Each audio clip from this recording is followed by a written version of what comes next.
Hey, what's up guys, aarava here, and welcome back to an episode of my F1 2021 My Team Career Mode, episode number 21 today, for the beginning of season number 2. If you guys did miss the pre-season video and episode that was uploaded just yesterday, then be sure to go check that one out before you see this one, because that will clue you in on all the changes, and there's been quite a few ahead of this brand new season. We've got a new car, new teammate, we've got a load of driver transfers, including a shock transfer in the form of Fernando Alonso going to Red Bull, and that's kind of a domino effect from us stealing Sergio Perez away from Red Bull, and we've got 93 rated Sergio Perez alongside us in the garage, which is going to make this season very, very exciting, because over the winter, you know, the R&D chart, clearly we've kept a lot of our performance compared to our rivals. Ferrari and Red Bull lost a fair bit, and it seems like Aston Martin gained a fair bit. So, you know, on paper, they're actually better than McLaren, and McLaren were the second best team with multiple race wins in season 1. So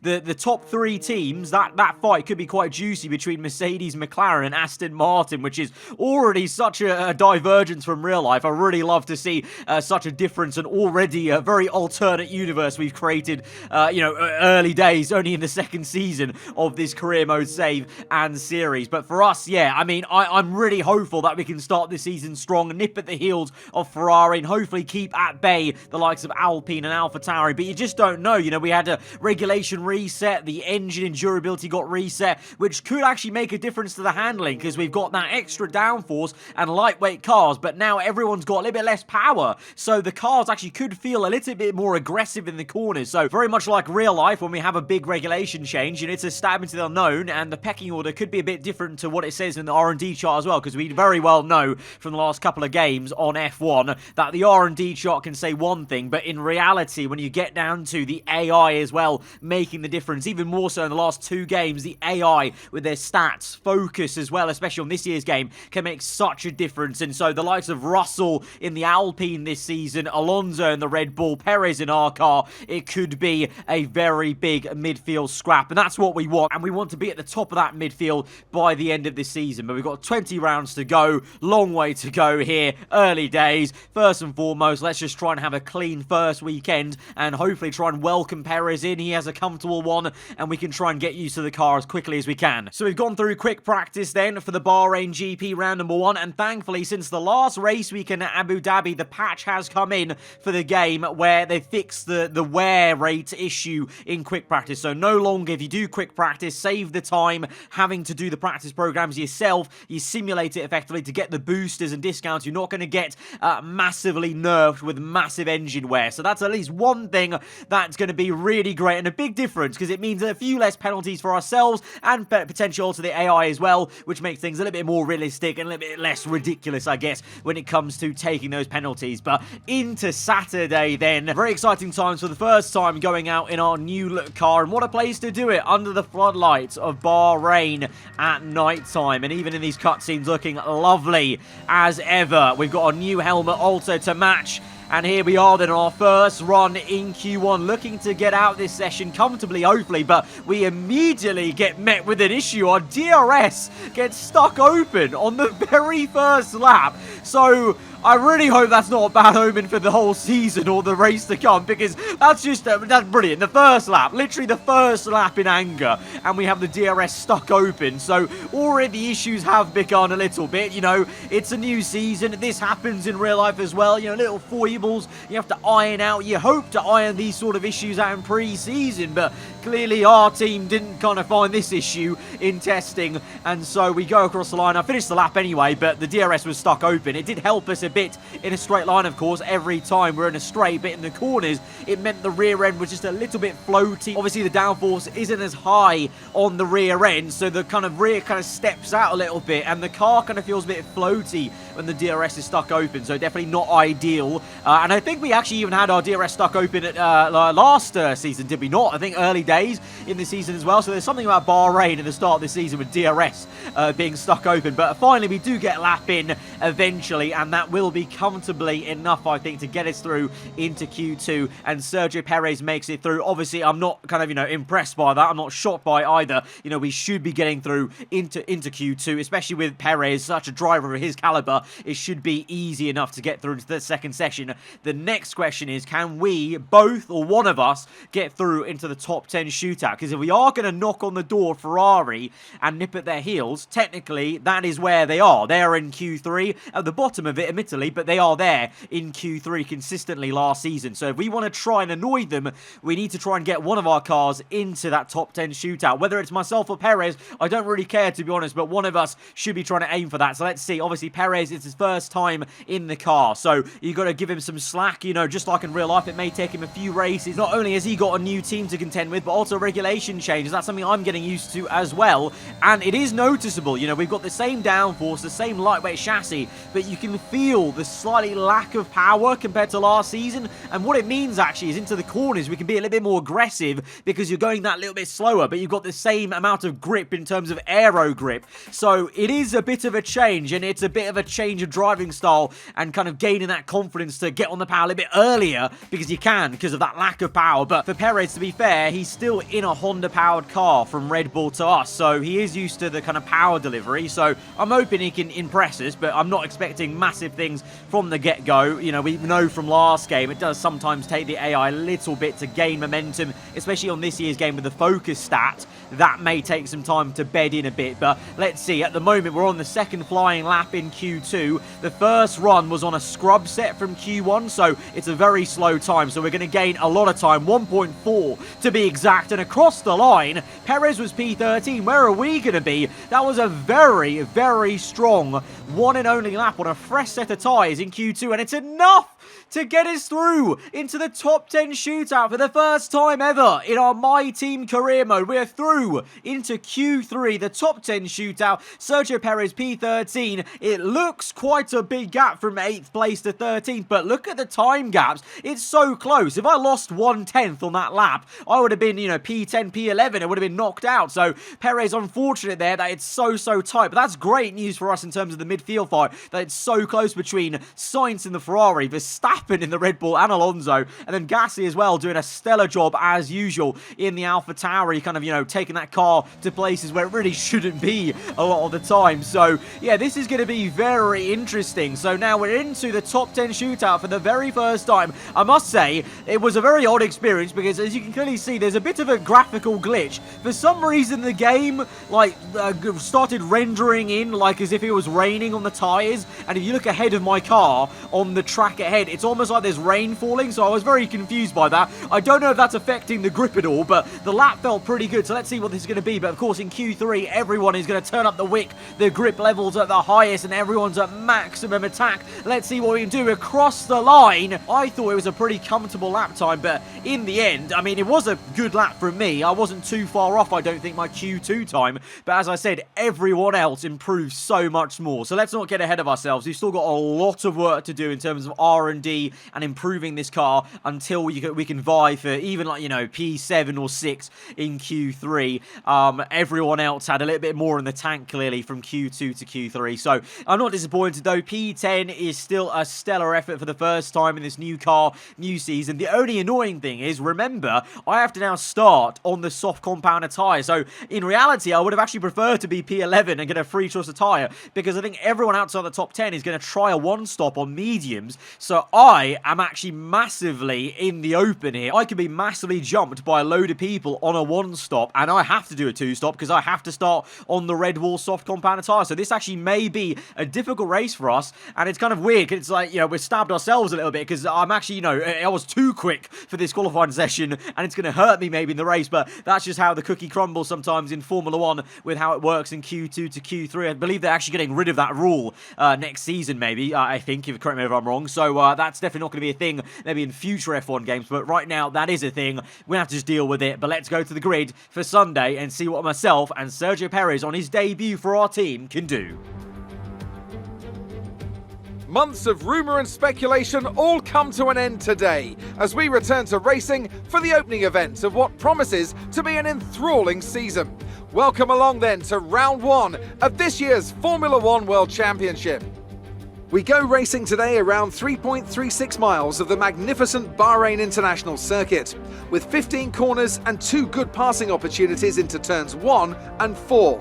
Keep an eye out for drivers locking the front left tyre into the tricky braking zone of turn 10. A new season then, a clean slate where anything could happen. Anthony Davidson is with me today as we get another year of Formula One underway. We're into those tense few minutes before the first race then. Everyone's a little bit nervous about reliability. They haven't been running in the hot, turbulent wake of other cars in practice, and they've not been pushing at 100% for long durations. Let's hope no one has to deal with any nasty surprises. With the race minutes away from starting, here's what today's grid rundown looks like. Lewis Hamilton lines up on pole position, with Daniel Ricciardo slotting in alongside. Moving on to the rest of the grid, we have Bottas, Norris, Lance Stroll and Vettel, Verstappen, Leclerc, Sainz, the owner driver, Fernando Alonso, Gasly, Sergio Perez and Russell, Ocon, Tsunoda and Guan Yu Zhou and Antonio Giovinazzi, Latifi, Eilert, Mazepin and Mick Schumacher. And with preparations almost complete, let's head down to the track. So P10 on the grid then for the first race of this season. I can see Carlos Sainz's Ferrari on my left. I can see Verstappen's Red Bull ahead of us.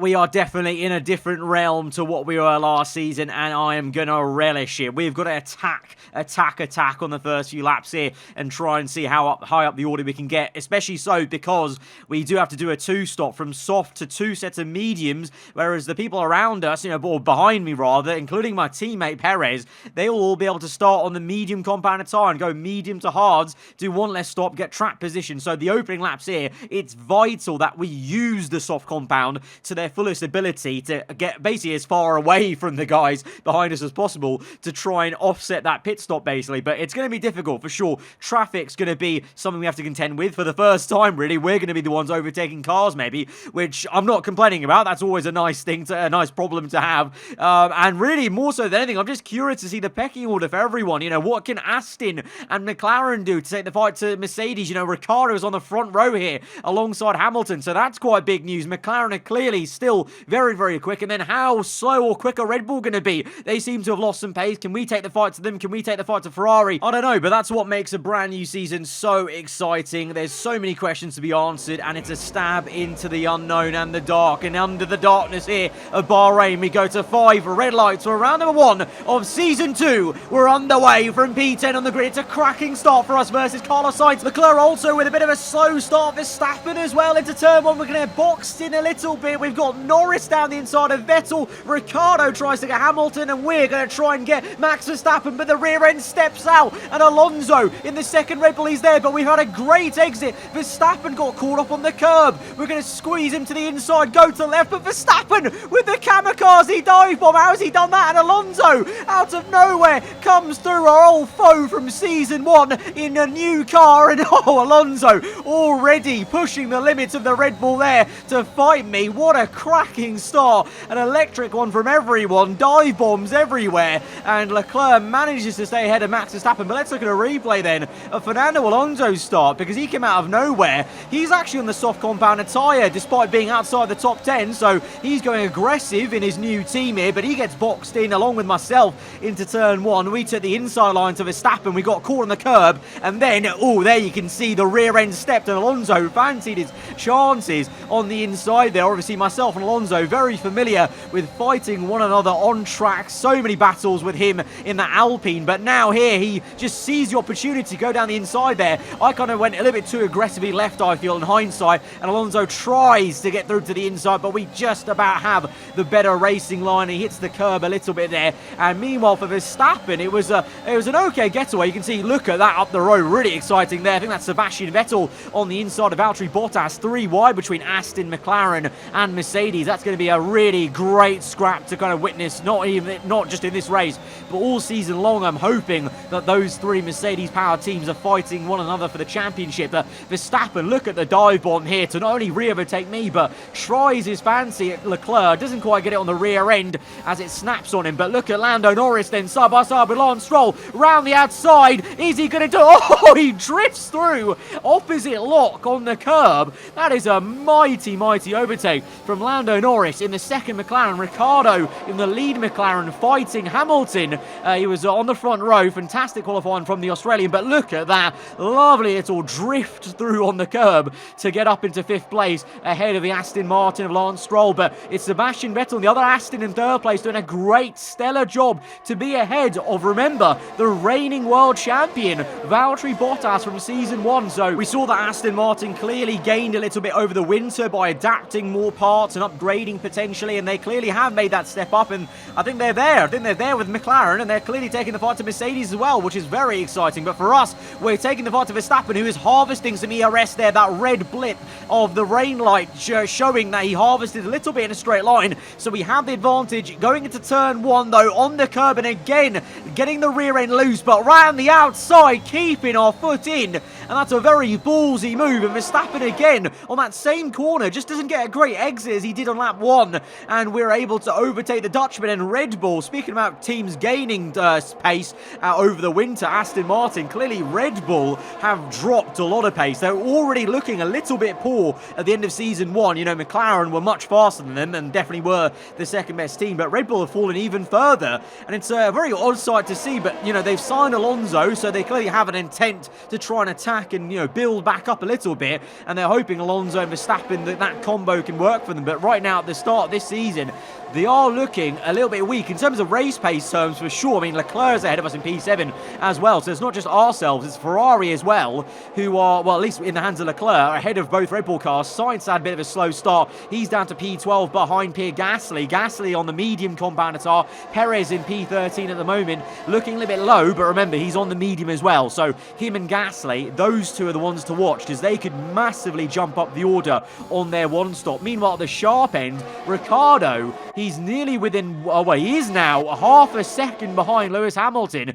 He's actually gaining on him in a straight line here. So the McLaren, we know how quick it was last season. Ricciardo got 1 win. Lando, I think it was 3 wins to him. But Ricciardo's looking mighty strong right now here in the opening round. And I think this could be a race-long battle brewing, especially when the DRS opens up. Vettel there as well within 1 second. So Vettel could even be an outside shout. So this is going to be a tasty race for the podium. But for us, it's going to be equally tasty. We're looking to try and close up on Leclerc to get that move done. And that'll be kind of best of the rest almost. If you think of Aston, McLaren and Mercedes as the top 3 teams, P7 would be best of the rest. So we're going to try and do the best job we can at getting that position. Further back behind us though, speaking about new people in new surroundings, George Russell there, P15. He qualified really well. He out-qualified Ocon by a fair margin. You know, I thought for a second Russell may have got that Alpine into Q3 like Fernando Alonso was doing at the end of last season, but he's kind of dropped off in race pace. So kind of almost like real life. Russell's really great on Saturday, but sometimes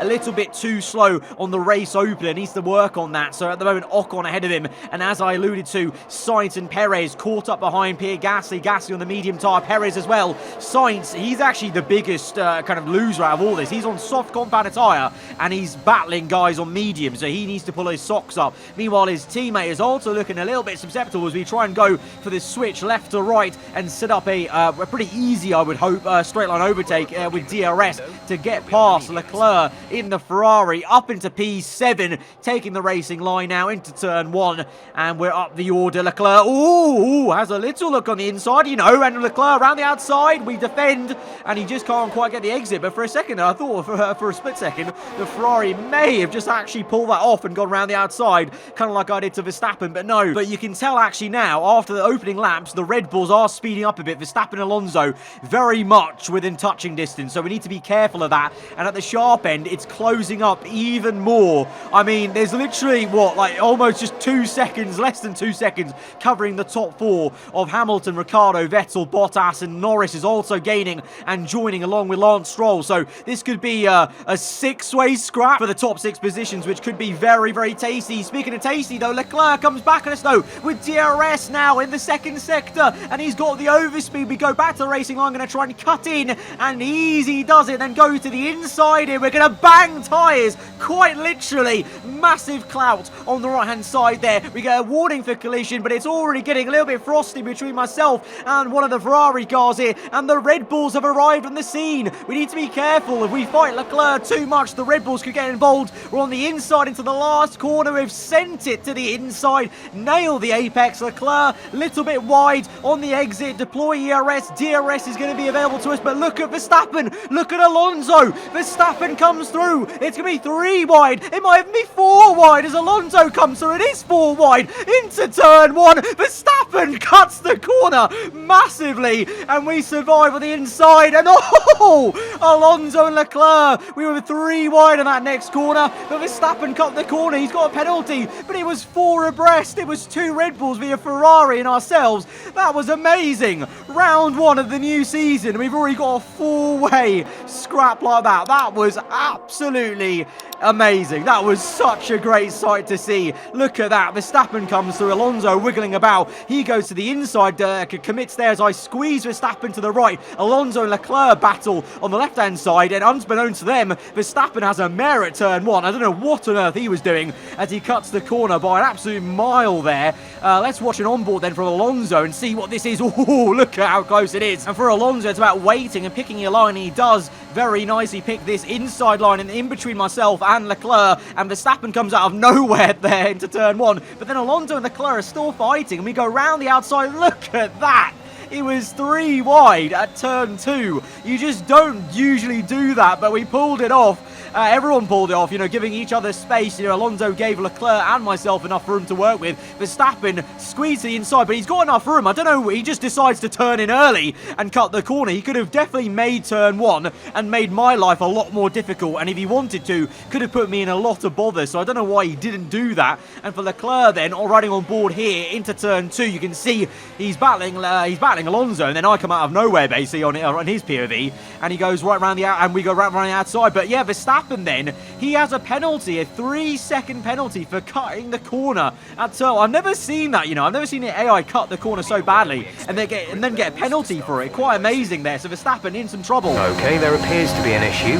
We're currently investigating. Oh no. Oh no. Speaking about trouble for Verstappen, we might have trouble. Our engineers just told us we may have an issue with the car. I was going to box in this lap anyway on lap 5 because I fancy getting an undercut on these guys. These tyres only go 6 laps maximum. They're already feeling a bit second-hand. I could tell Verstappen was struggling with tyre wear in that last sector. So we've come in for an early pit stop onto the medium compound tyre, remember, for the 2 stop. And, well, I know from previous games, the Bahrain undercut is very strong if you're on soft tyres and fighting people in the top 10. So we should be able to jump Verstappen and get back ahead of Leclerc and Alonso as well. But what is going to happen with that potential issue my engineer just told me about before the pit stop? What's going to happen? Okay, we have a severe engine issue. No. Find a safe space to retire or return to the pits. Oh my god. This sport is so cruel. We were going so well. Our gearbox is gone. It's a brand new one. It's a new season. Everything is new in the car. And you know what? The DRS braking on lap 1 in quali was a bad omen. It was a bad omen because we've got a mechanical failure and we have to retire from the opening race of this season. We were on. I think we were on to maybe get, a really good result. P7 maybe on the cards ahead of a Ferrari, a Red Bull. And in the end, we have to retire. Formula 1 is a very, very cruel sport. It's a very cruel sport. It literally does not take any favourites. It can just pound on anyone. And today was just not our day, clearly. The F1 gods decided enough was enough. It was going to be a cracking race, 6-way fight. Look how close the top 6 is from Hamilton to Stroll. And then we were scrapping with Verstappen, Leclerc, Alonso, Perez, and Gasly could have come back through with the 1 stop on mediums. what could have been, but just wasn't meant to be for us today. A fantastic team effort then to secure victory here in the desert. Tell me, Ant, how do you think they were able to deliver such an incredible result today? I think that smart tyre management on track and very smooth driving definitely assisted in their victory today. That combination meant they got the absolute maximum out of their tyres at all times. And look at that, they're making their way out onto the podium now. Great race from the McLaren team, and I'm really happy to see them there on the top step of the podium. And in the end, Daniel Ricciardo, we can't watch how it happened because unfortunately the race does not, record itself in the replay cameras once you've retired. But Daniel Ricciardo somehow managed to find his way. I say somehow, he was within 1 second of Hamilton that entire first stint. So he finally got the overtake done and got up into first place to take the first win of the season. First blood goes to McLaren and of all people to Ricciardo. It looks like Lando Norris in the race results. Look like Norris also suffered a DNF, unfortunately, so the McLaren may be quick, but might be susceptible to issues this season as Norris retires out this race. Such a shame for him. So two of us Brits out this one. Hamilton second, Vettel in third, showing Aston Martin are very strong here for sure. They are there, third and fourth. That's a statement, both ahead of the reigning world champion Valtteri Bottas. And then look at where Gasly was. Like I said, Gasly on the one stop climbs up to P6. He's the lead Red Bull family driver ahead of Verstappen, Leclerc, and then Perez, GG's, he comes through for P9. That's a strong debut for him from P13 on the grid, coming through with the one stop. Like I said, the one stop would have worked for him, so I'm happy that he can score points on his debut for the team, at least get us our team 2 points then on the board. And then Fernando Alonso gets P10, and look at Russell flying high, P11 for the Alpine, climbing from what was I think P16 at one point behind Ocon, so he's done very well. And Sainz will be gutted to be outside the points in P12. So a very, very exciting race. I'm sorry, unfortunately, we can't watch any of the things that happen with the AI because the game doesn't work like that. It doesn't record or, actually doesn't even show the race once you've retired. So it is what it is there. But a very exciting race results. And this is good news for the rest of the season. We actually have a proper fight here with McLaren, Mercedes, and Aston Martin. And then behind them, outside the top three, there's then another secondary three-way fight between Red Bull, Ferrari, ourselves, and then maybe even the likes of AlphaTauri and Alpine, to be honest, as well.